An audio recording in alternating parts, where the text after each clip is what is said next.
hinding hindi ako magpipigil. Tataya lahat, hindi magtitipid. Gagawin ang dapat kong gawin.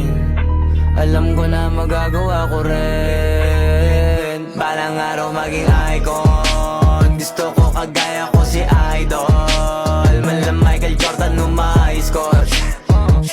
Kilalang magaling pagdating sa ring. Balang araw maging icon. Gusto ko kagaya ko si Idol. Kaya yung tiyaga ko tina-times 4. Rat-rat lagi parang rifle. Wag na wag ka kakagat sa fake. Iwas ka sa foul. Wag kang makampante, ingat sa galaw. Wag puro atake, aralin dumepensa. Minsan din depende yan kung paano ka pumwersa. Minsan kailangan pagbay ng pasensya. Isa yan sa mga pangunahing diferensya. Pag natambakan ka na doon ka mag-apit, pero pag nakalaman ka na